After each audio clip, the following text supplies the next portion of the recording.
You are now listening to Asking for a Friend with TalkDoc, sharing insights through real, honest, and practical ways to improve your communication and relationships. Featuring your hosts, Dr. Pamela Kreiser, Meredith Edwards-Nagel, and Teighlor Polendo. I want you to have a margarita. I could use like 2 of them would be great. I feel like 2.5 maybe. I think at this point I haven't drank in so long tequila that 2 would send me right to bed. It'd be great. Oh my goodness. How to express your feelings. Now that is what our subject is tonight. Okay, so you know how whenever we do a topic, it shows up in our lives in a particular way? In an annoying so you're not going to believe what happened. I want to know. Okay, so we woke up the other day and the dog stopped wagging his tail. Like all the way, doesn't wag it. Like that's it. And so he has this condition called broken wag. Oh. Where he can't express his feelings through wagging his tail. Now he's on the mend, and it's a condition where there's a bunch of different things that can cause it, but it's something that can happen to his breed. So we were like, how sad, he can't express himself. And I was like, this dumb podcast is what caused that. Oh, wait, that's after this, therefore, because of this. Sounds like a fallacy. I was like, wait, what? Didn't we talk about how that's not real? Like, I don't think that's logical, but is that crazy that happened? We're like, it's so sad to see the dog. He's got we call it half wag now, that he's coming. Poor Benja. I know. Oh. So anyway, that's how it's showing up for me. My dog can't express his feelings. My dog's a big feeler. Is it just something that happens, or is it like, you know how dogs, if they swim too much, their tail kind of like freezes? Is it because he overexpressed his emotions and that's the problem? Maybe. I mean, because one of the causes apparently, and I'm not an expert at all on this, I'm like an internet expert half paying attention, which makes me very, very dangerous. But I know you can overwag and hit something.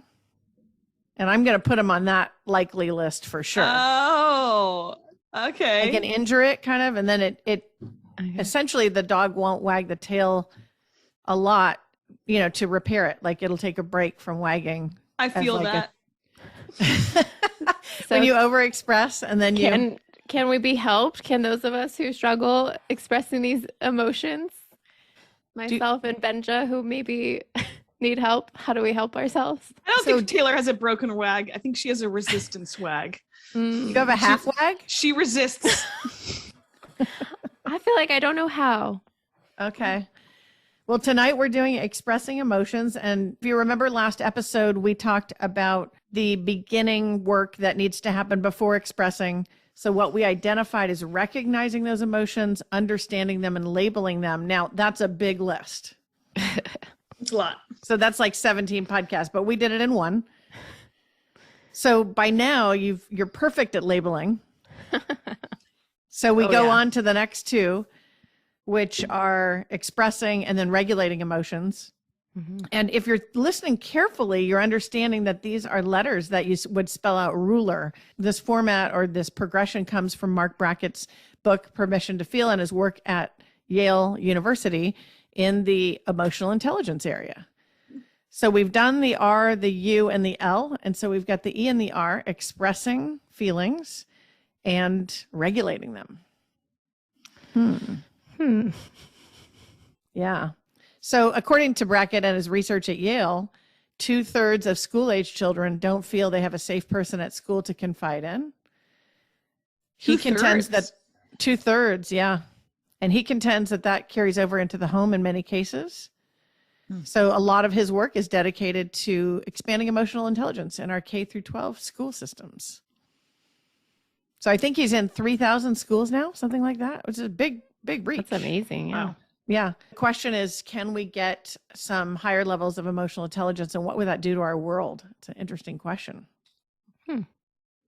That's a big question. It's a very big question. Yeah. So tonight we're going to talk about emotional expression, the idea that some of us are not so great at it. I'm looking at, okay, Taylor's raising her hand. I don't necessarily feel like I'm great at this. Sometimes I feel like I'm a hodgepodge tangent. of expression. I think you might be, actually. Yeah, Sometimes that's a that. great description, actually. I don't know whether to feel insulted by that or no. I'm complimenting your great way of expressing yourself. Please hold. I think that was pretty good. So a couple of things to think Can about. we hold while I close the door so we don't hear motorcycles during the rest of this? Oh, I'm sure. sorry. I didn't Just hear really, it. really Or quick. like an You're ice cream truck. Please, I'm sorry. Please hold. She always says that. That happened last week to us, and I didn't want to do it again. A couple things I think about is this area of training where Mark Brackett's trying to make a difference. But I think basically before him and before we've kind of come to the place we are today in terms of emotional research, our only teachers were the people around us.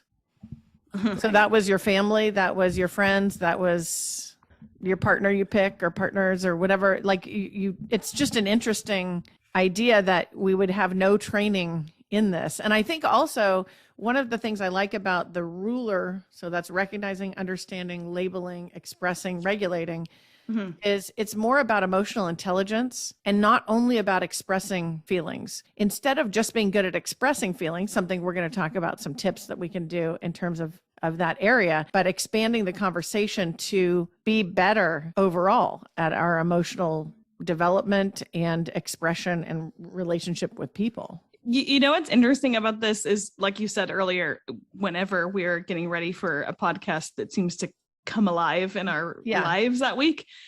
And I don't know if you notice this, Tay, or even you, Dr. K, with your friends or people that are dating, as now the new question is to ask, like, but is he or she emotionally intelligent? Like, what's their EQ? Oh, yeah. You know, it's like this thing that now we celebrate. Yeah. Like, are they able to express themselves? Like, this is a thing.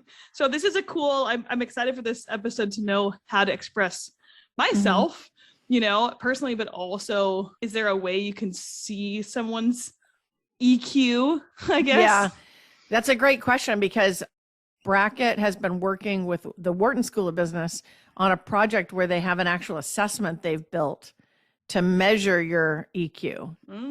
They've spent millions of dollars trying to do this, and I have not got my hands on it, but I think it's an interesting thing to know is out there. But the thing that I would say, though, is I think we say, are they emotionally intelligent? And what we mean is, do they share their feelings? Which Brackett would say the definition is a lot bigger.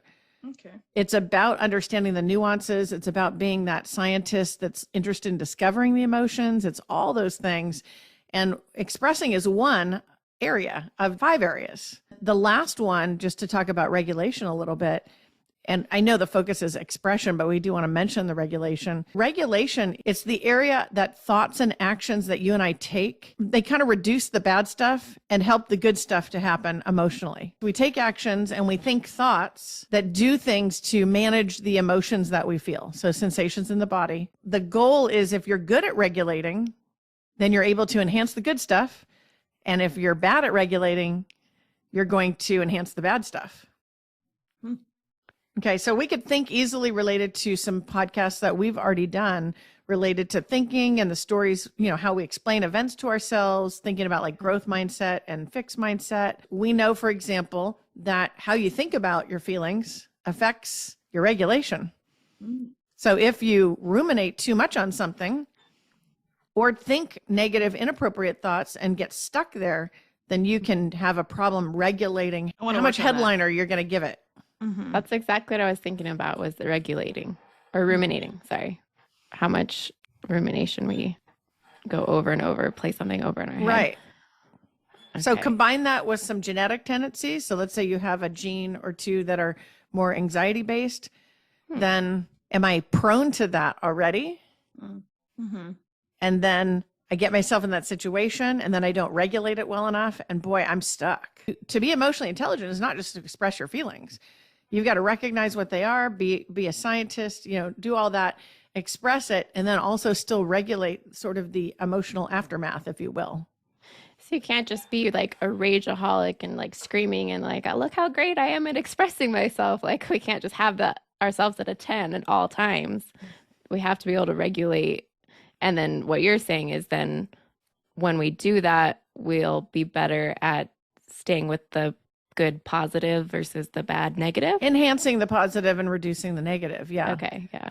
Because when we're out of balance, when we're not regulating, then we have allowed the negativity to kind of overtake us. So here are a couple of the things that different researchers talk about. They talk about things related to physiology, like breathing. They talk about sleeping as a way to regulate your emotions, having healthy relationships. I mean, if you think of the other side of this, all these things keep us up. When you don't sleep, you have worse sleep, right? Yeah. If you don't breathe. I mean, I've had stressful situations where I found myself holding my breath and I'm like, I think I'm stressing myself out. Because I'm so anxious or upset about this thing. Other things on the list, the things that we say to ourselves about ourselves, like I shouldn't be thinking this or feeling this. I shouldn't have done this. I shouldn't be feeling this bad or this good. How we attach meaning to our lives, and wait for it, our levels of forgiveness, which of course we did a series on that. Yeah, that was a big topic. Very important. From the forgiveness research, holding on to unforgiveness is the problem that we talk about a lot in those episodes. Yeah. The idea that unforgiveness keeps me in that state where I'm tethered in the jail cell that I occupy, right? Right. Yeah. Giving a lot of power to something else over you. Yeah.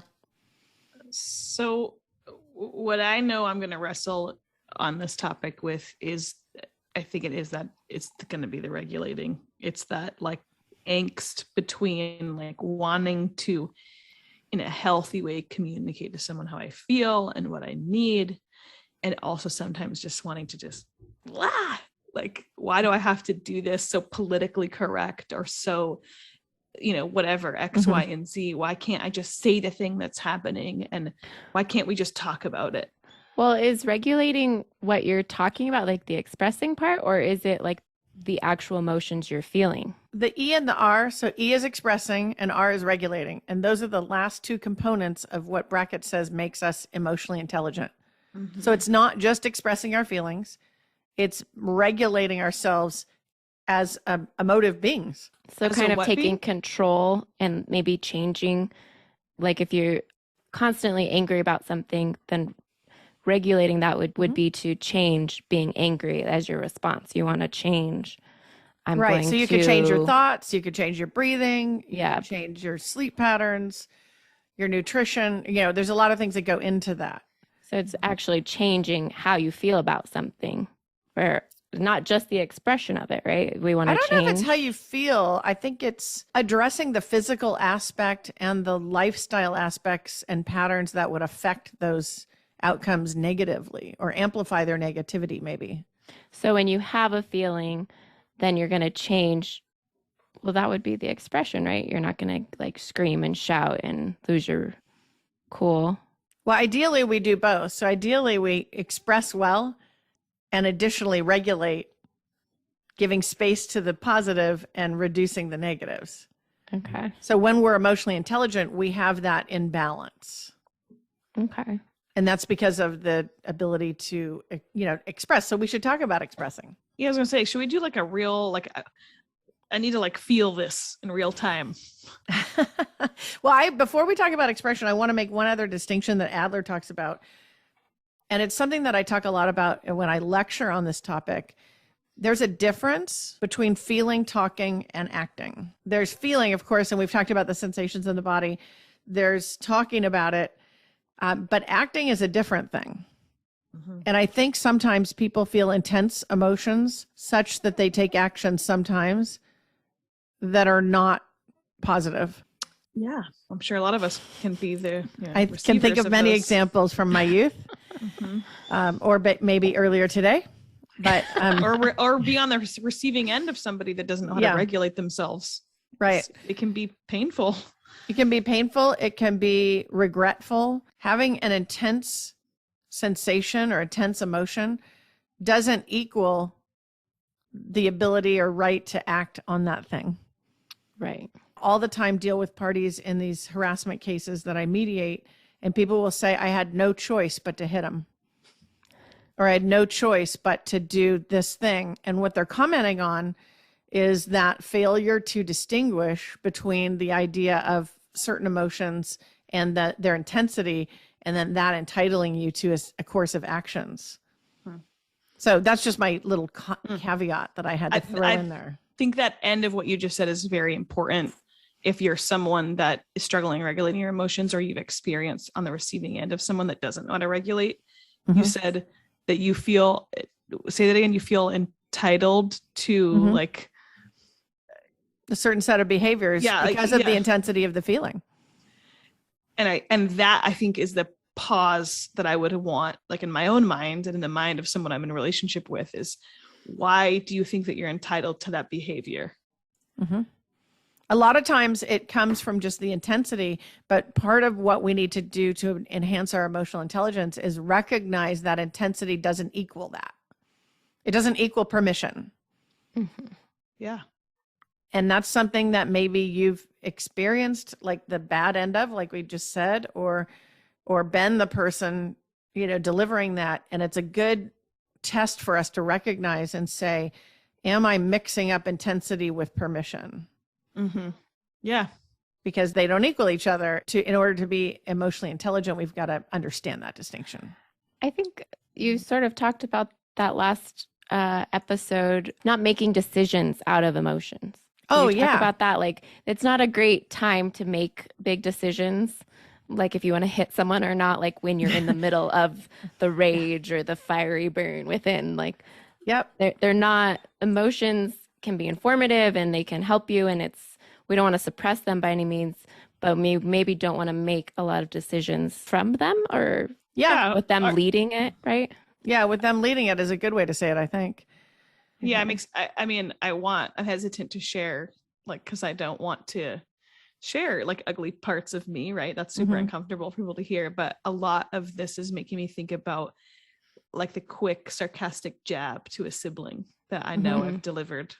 And the minute I say it, I know like it was just to be unkind, and it didn't help us. It didn't help them. It was, it becomes useless. It's like, it makes me think about when we talked earlier in episodes about bickering couples, but it made me think in my sibling relationships, how I've said bickering things or sharp things just because I felt, I have the privilege of having this relationship and I don't love the feeling, but I think like, of course we're going to love each other after this. So I can say what I want. That's terrible. It's a terrible, ugh. Yeah. Were you feeling like hurt or something? So you did a quick jab? Probably, yeah. I can think of a lot of examples where whether it was easily frustrated or just annoyed or hurt, or thought something wasn't fair. And instead of having like really saying how I felt about it, doing the quick, easy shot, And you picked your non-voluntary relationship to do it. Yeah. So remember that distinction where we choose certain friendships or relationship partners, and then there's ones we don't choose that we just get, like family.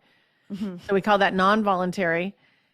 And for some reason, and I'm like you, but for some reason, we have lower standards in our non-voluntary relationships where we might never say something like that to anyone else. Like you would never say that to a friend because they might not be friends with you anymore.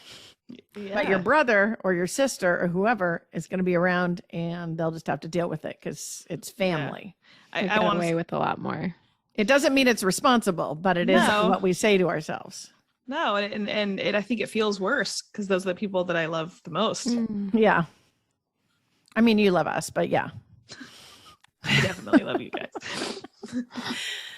Okay, so Aristotle has this quote. This is kind of interesting. I found this quote. I've never heard this before. So this is according to Aristotle. Anyone can become angry. That's easy.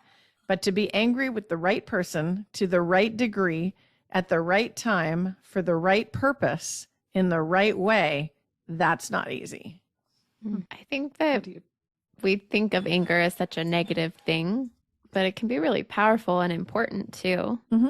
And I like his distinction of choosing the right person and time to express that. Right degree, right time, right purpose, right way. Yeah. That's probably our first stop in expressing emotion. And we've talked about this a little bit. And that is this the place? Is this the time to give this expression? And we've certainly all done it the wrong way. Guilty. where we have expressed things where we thought that should probably not have been said. So that means we'll probably have to do a different episode on things that you can't take back. So maybe we'll make that our next episode, right? But oh no, yeah, you can't put it back in. So do we start with like the goal, what we want to achieve? Oh, that's good. I don't know. I feel No, like but I think the relationship goal is a really good place to start because that guides some of those questions to the right degree. Is this the right person? Is this the right time, right place for the right purpose? Because purpose is the relationship question. Will this make this relationship better or worse? I mean, it's a pretty simple set of questions, but I think it is a good set. That's good. I like that. Sorry. Will this, enter this, make this relationship better or worse? Saying this thing when I express these emotions. So what will it do? And that's, of course, what I love the most, as you guys know. I love to think about what speech does. Ooh, and too. so that's my favorite thing. Yeah. We've talked about context as we're trying to improve our emotional expression. Is this the right time and place, right person? We mix up all of that. We blame the wrong person. We have it in the wrong place. We for the wrong reason. So that's kind of like check yourself globally. One of the other things that comes up that I find interesting is that some of us haven't developed the ability to have confidence in our feeling expression. So we modify it so that it doesn't seem as big. So we say, I feel a little tired, or I feel sort of confused, or I'm pretty excited. Oh, yeah. The kind of qualifiers almost. Yeah. We talked about that before. We have. Why did you groan, Meredith? I think I'm guilty.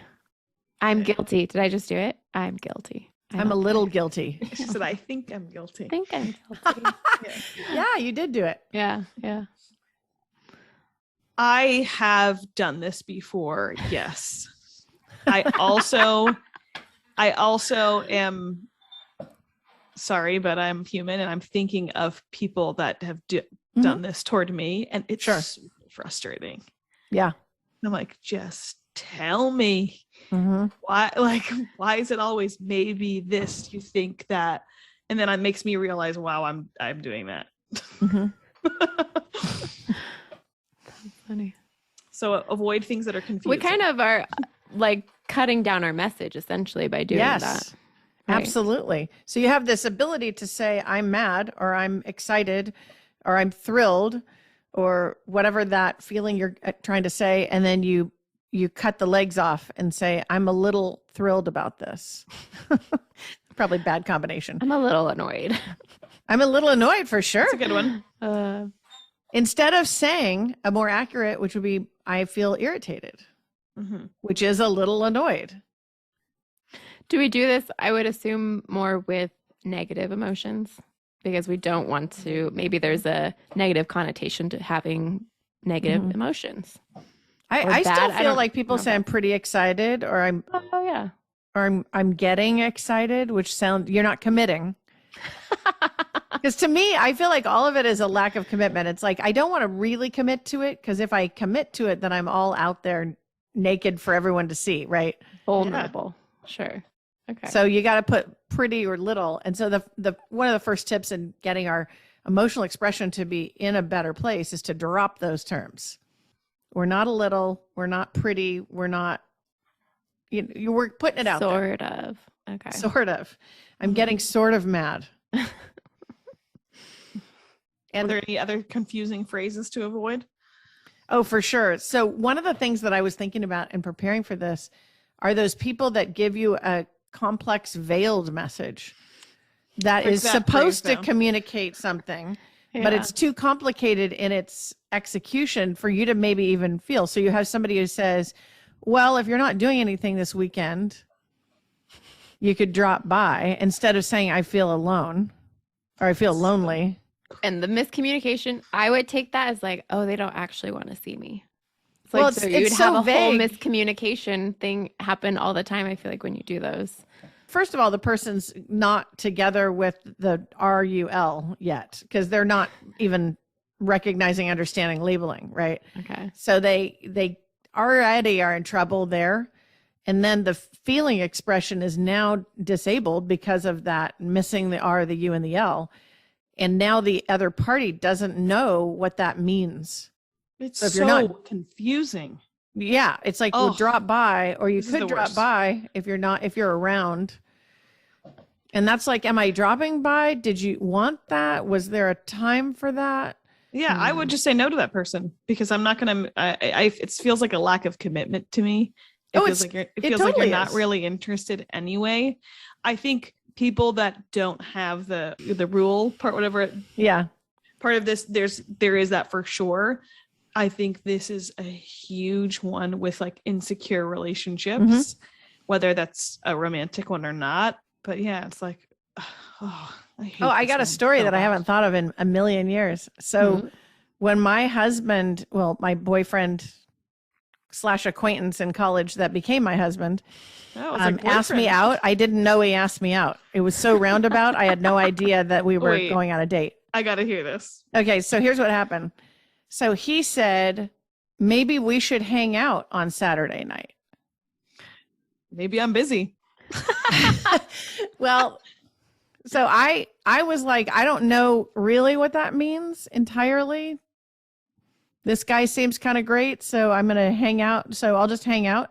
So a few days later, I'm walking through the student union at the university, and he comes up and says, we have to plan our date for Saturday. And my roommate's like, you have a date after he goes? My roommate turns to me like, we're roommates. You should be telling me, like, this is a detail that should have been shared days ago. Like, that should have been top priority for you to come and report back immediately. And I said, I didn't know if it was a date because it was so roundabout that I was like, we're hanging out. I don't know. See, my first date with my now husband is the exact opposite of that. He said, I want to marry you. No, he said we should. He said, I said something. He said something like, "Oh, it would be nice. We should get together sometime." And I just said, "What are you doing tomorrow?" I don't know. It's like, wait. So he was vague, but you were straight. Yeah. You pressed the specificity. Oh yeah, I think Yeah, it's funny. And I think at that point I was tired. I was like, either I'm going to be direct and you're going to take it, or you're going to leave it. I'm tired of this. Well, I did not do this, and I didn't know for a couple days that we were going on a date. That is too funny. But now we're married like 30 something years, so whatever, it worked out. It worked out. Oh, this one gets so under my skin. Like when I hear you say this, well, if maybe you could, but it's hard. It's hard to say, I feel lonely. Will you come visit me? That's a hard thing to say. Mm-hmm. Well, it doesn't even mean why do you even have to say that? I mean, I guess you could, or you could say, I want to spend time with you. Well, context is going to matter here for sure. So if you have a close relationship, can it handle the directness of that emotional expression? And that's, of course, a question relating to the Aristotle quote saying, is this the right time, right person, right place? So does it meet all those demands, right? I feel frustrated. What relationship can't take, I want to spend time with you? If someone can't respond to you in that, what are you having a relationship with them for? I think a stranger would be taken aback by that. What strangers? Well, yeah. I'm saying the relationship can't handle it. Maybe you're thinking of relationships that can, but some relationships can't handle you saying, I'm angry. Mm-hmm. I was thinking more like a grandparent or a parent saying, I want more time with you. I don't get enough time with you. I miss you. I feel lonely. Like, I have definitely heard that from people, especially in college when you're so busy and working jobs and like doing a million things. Right. We should hang out Saturday night. How are you supposed to know what that means? It means 30 something years of marriage, almost 33, and a couple of kids. And yeah, it's a very dangerous statement. Wow. Made me think of Ralph saying, I think you should let me kiss you now. That's how we had our first kiss. I'm like, that was Wait, what? Okay. I think you should so like You should let me kiss you. perspective taking / asking permission indirectly. Yeah. But then answering the question for Then you. shitting on you at the same time. Oh my. Oh no. Did he finally get some negative points on here? Can't always win. Is that Ralph's first negative point in what, 7 years? I don't think it was that negative. I got my first kiss because of Meredith. She handed me a Hershey kiss as I was leaving her house and she said, "Go give this to him." And then he said what he said. Oh, well, there you go. You're welcome. I don't believe I knew that story. Thanks, Mare. Always got my back. Yeah, they've been hanging out. I was taking it slow. I was gonna say something really crude. I won't. Is this a family-friendly podcast? I mean, I could tell my friend wasn't putting out, and I was trying to help a guy out. You know what I mean? That's all. Oh, that wasn't explicit. I knew he was a keeper. I mean, come on, look at him. He's cute. I was taking my time. That's funny. Really funny. Okay, so right, far, what else do we have? So far we have the context, understanding the context. Yes, take us back. We have stopping using confusing words, stop using confusing words that minimize or retract the feeling that we could be actually putting out there. So get rid of those minimizing kind of phrases, and certainly get rid of the overly vague phrasing where it's not distinguishable. Because it's like, what does that mean when we get these vague things about dropping by or hanging out on a Saturday night? Mm. And then the next stop is to consider having multiple terms to describe your emotions versus just singular. Okay. Multiple ways of saying how you feel. No, I think using multiple labels because I don't think emotions are like, okay, this is sadness. It's only sadness. It could be disappointment too. Okay. Mm-hmm. It could be frustration too. Mm-hmm. It could be devastation too. One of the tendencies that you and I have is to just pick one word and say, okay, I'm mad, or I'm sad, or I'm happy about this, or excited. And the challenge would be to say, could you pick a couple other words to reveal that to the people you care about so that they knew more about you in that moment? Okay. It's not so much that I'm just sad, I'm also actually devastated. Mm. The advice bracket says is add to that initial term multiple other terms to try to identify mixed feelings that we have, because our feelings aren't entirely one thing or the other. Sure. It's a mixed bag. Can we try this? Sure. How are you feeling, Meredith? I was going to say I'm a little. I felt it. That was funny. Okay, don't say that. How are you feeling, Meredith? I'm tired today. Another way. And how does that feel? Like I'm either frustrated with myself because I didn't manage my time well enough to finish all the things I wanted to do, or I'm just doing a lot, and so I just need to rest. So you feel overwhelmed as well? Yeah. No, I don't think I so both those phrases, I don't think were emotional expressions. No? Okay, yeah. Wow. I think they, like, you got it, Teighlor, to say, oh, so does that equal I feel overwhelmed? I wouldn't say overwhelmed. That's too large of the emotion. I'm not there yet. Or out of balance? Yeah. Oh, yeah. Ineffective? No. But you see the point here. Yeah, I like that the asking, though, that's helpful in a relationship. Like, is this what I'm hearing? Like the options, help me feel like, no, it's not. I'm not overwhelmed. Like that's a huge, I've been overwhelmed before. I know that feeling. I'm not there. Right. But you could have been. If I don't give time for myself to rest, I could see myself getting there. Mm-hmm. So this is an interesting thing that we've done back and forth, which is one way to do this is to help the people we care about by talking them through their labels. Yeah. And saying, you label it one way, is it this other thing? But to your point, Meredith, we have to be careful how we do that. Because Teighlor could say, I'm irritated, and I could say, oh my gosh, are you devastated? And she'll be like, that's weird.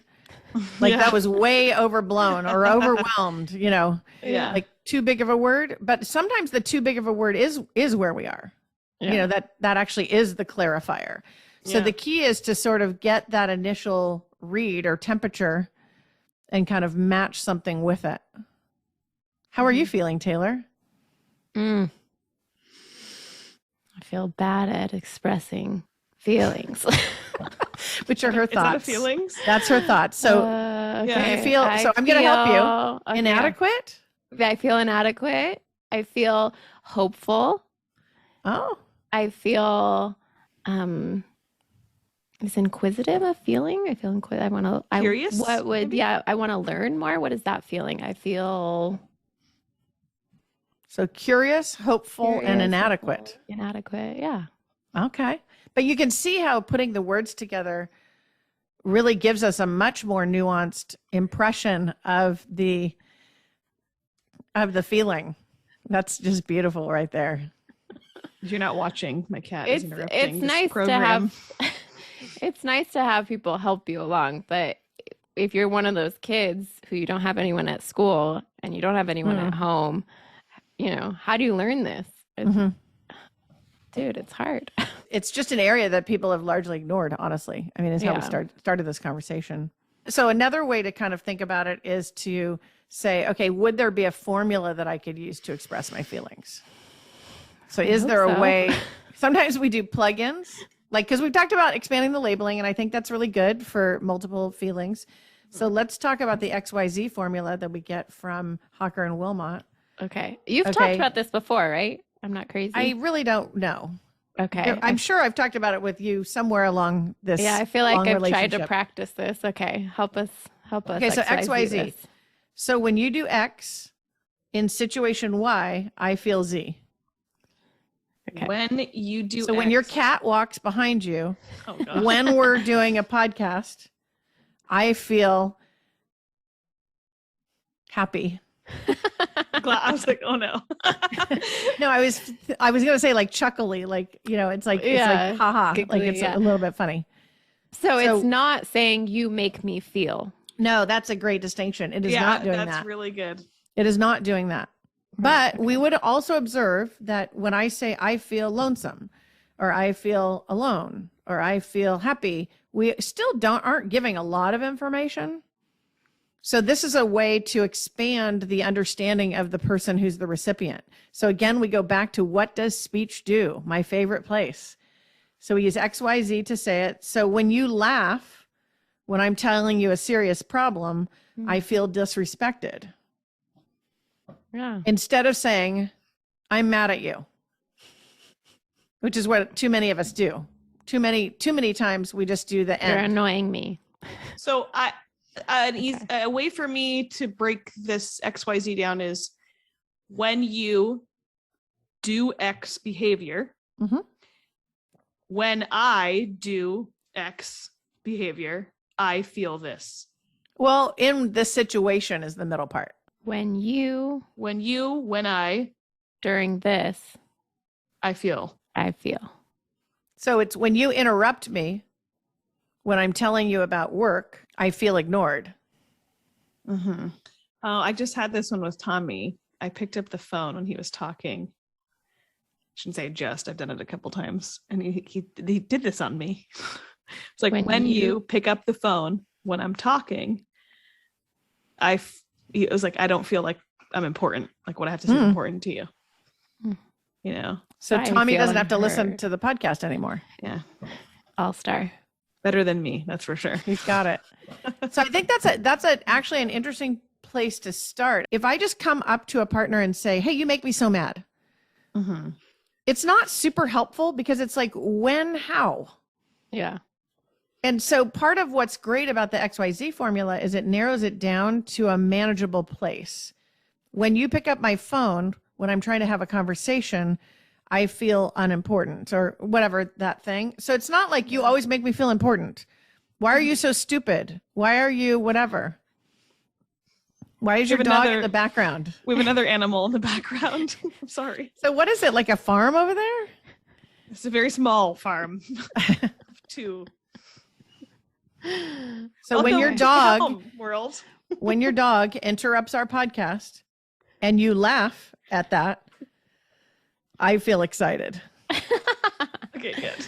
I like that. That's a very practical. Yeah. And I could see you being very snarky with it, but I would hope that you take it and use it.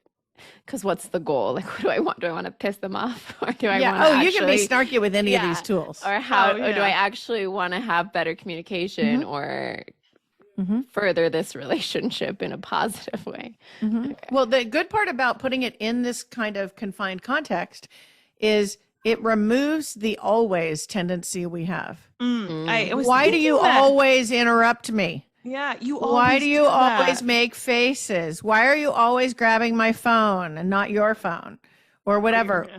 So if I say this happens in situation X, I'm not saying it happens in every situation. I'm just saying it happens in this situation. I was going to say this type of phrasing seems, for me, if I were to receive this, and when Tommy said that example to me, it reduced the feeling of needing to defend myself. And I don't know if anyone is out there similar to me, but it feels bad when you do something that is upsetting to someone else. And so you kind of naturally go into more like defensive thing. So when I hear people tell me I'm so quick to want to defend myself because that's a hard place to be put in.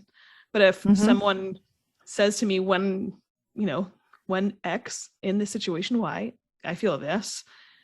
How can you not validate how someone feels?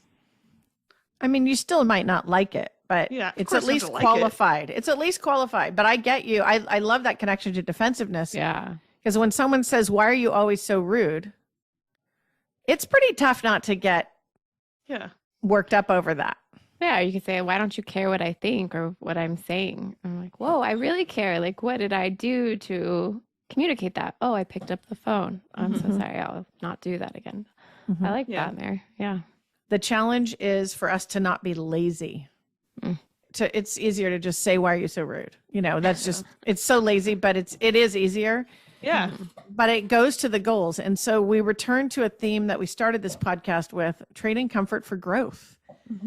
And this is a great area to do it, to say, am I going to challenge myself to go the extra mile and put the XYZ together instead of just announcing something judgmental that's going to produce defensiveness? And will I challenge myself to actually think through what those things are and decipher my feeling? All those things have to be worked out on my end before I even speak. So I guess I'm saying think before you speak, which is kind of a crazy notion. I feel like I've talked too poorly about myself this week. So Teighlor, it's your turn. Here's all the ways I suck. Teighlor. Wow. I could tell you how going through these emotion learning, if I am good at this or not, it's pretty evident when you have a conversation with an angry 3-year-old that I am not good at it. So I'm trying to help him learn emotions and express that. And so, Mary, this is a daily struggle, a daily highlighted reminder, flashing signs. Yeah. Teighlor, you're not good at this. Let's keep learning. So let's think about that related to shame, though, because you're talking about parenting. And I think this is you're onto something really important here. If I use XYZ with a child, I am now ideally reducing the chance of getting a defensive response. And I'm trading them that some things are context specific. So it doesn't mean all the things. You're not a bad child. Yes. And so I've done this week's like, when little boys don't listen to me, because they also say don't like specifically make them a bad person. So just in this room, if there are any little boys, when little boys don't listen to mom, it makes mom very frustrated. That's interesting. I have not heard that. The third person phrasing. And where did you get that one from? That's probably from this other parenting book. I have like 10 open, Hunt, Gather, Parent, which looks at indigenous tribes, and they have a little different approach to parenting maybe than our Western thoughts. So yeah. Ooh, interesting. I think it's from that one. I'm not actually sure, but that's one we've been trying to trying to express my own emotions without judgment or like shaming or any of that. So Meredith, when your cat goes in front of you on the podcast, I feel amused. I feel ashamed. Taylor was trying to get on something here. I'm entertained. I know. I'm trying to listen. Pat, when you jump in front of my face, I feel disrespected. I think we got it. Nailed it.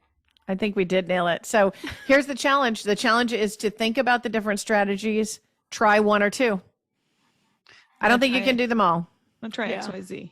I like that. So XYZ, sharing multiple words to try to reveal the complex nuances of an emotional sensation. Getting rid of the minimizers. Figuring out, does the context support this message? Can you dumb that one down for me? So is this the right place, right time, right person, right speed, right intensity? Aristotle. That part? Got it. The Aristotle method. We got this. So that's the challenge. That's a challenge for everybody. Pick a couple of strategies and try to do it. Yeah. Here's why. Make your relationships better. And I think as you and I express our emotions better, then we can help the people that we love us better. And I think as we increase our ability to express our emotions and become better, we'll also become more acquainted with it, which leads us to that last part of ruler. It helps our regulation. Yeah. And in a world that's very, very stressful all the time, regulation is a big deal. Yeah. I think this is going to be huge. I think using these tools, we'll see a difference in our relationships. I think so. Yeah. I think so too. Good job, team. Once again, thank you for joining us today. Please remember to rate, share, and subscribe to our podcast. And thank you for listening to Asking for a Friend. Let us know what you thought of the episode. Our email is hello@afafpodcast.com. This show is for educational purposes only and is copyrighted. Written permission must be granted before syndication or rebroadcasting. Thanks for listening to Asking for a Friend with TalkDoc.